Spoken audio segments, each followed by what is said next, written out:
This is George Washington, General of the Continental Army, first President of the United States, and a leader of men. Legend says he was born a full-grown man and had a winning smile.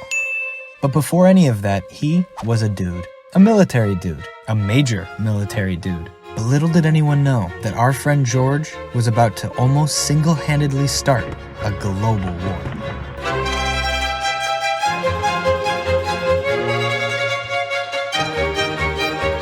The year is 1753, 22 years before the Revolutionary War, and our boy George was only 21 years old, commanding soldiers and looking dashing. As a British soldier, his whole disagreement thing with the British came later. For now, he was a God Save the King, tea and crisps, it's true die, isn't it, kind of bruv. And Britain's greatest concern at the time was, of course, the French. Britain and France both decided to colonize North America at roughly the same time, which led to some constructive debate.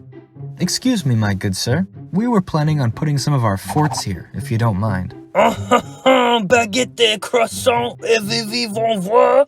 The British weren't very happy about having to share their land with their wine and cheese-loving neighbors. So in October of 1753, Virginia's royal governor, Robert Dinwiddie, sent young George and some men to gather support from the natives, and then go to a French fort located on disputed lands, and tell them to pack up and stop settling there. George first met with the natives. So yeah, that's the plan. We'd love to have your support. Yeah, that's cool. Thing is, this is actually our land. And we don't want either of you here. If you support the British cause, say what? What? Glad to have you on board. George and his men then marched to the French camp in question.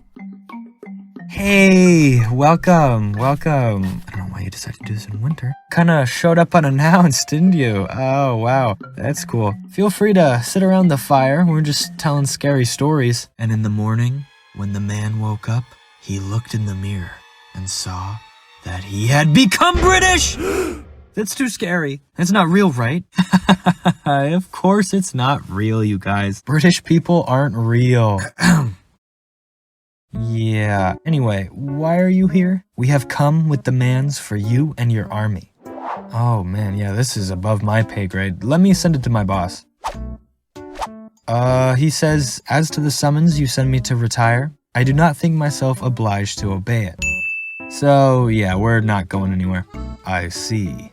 Hey, we'll give you some supplies and stuff for the way back so you don't freeze to death. Thank you. That's very helpful. Okay, bye. Bye now. Bye. Piece of shit. What was that? I said, have a nice trip. They were nice. George went back to Virginia, got promoted, and then got orders to go help out a contested British fort that had recently fallen into French hands. George, those silly French rump rangers kicked us out of our own fort. I want you to go over there, kick out those French, and finish it. Yes, sir. And if anything goes down, you should only act offensively. I mean defensively. And use lethal force. If necessary.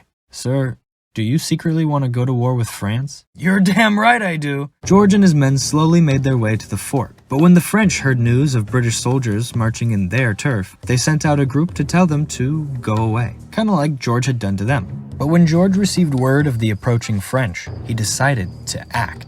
Sir, we spotted a French camp. It doesn't look like there's too many men. Act offensively. Use lethal force. I frequently browse r/femboy. Browse with me, George. We're moving in. What? But, sir. Yeah, move in. The more of you people we can kill, the better it is for us. I mean, yeah, femboys. Can you read my mind?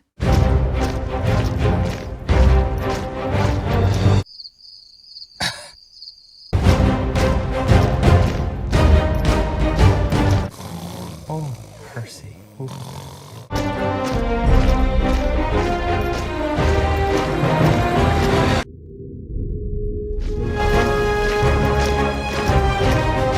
Hey, it's you.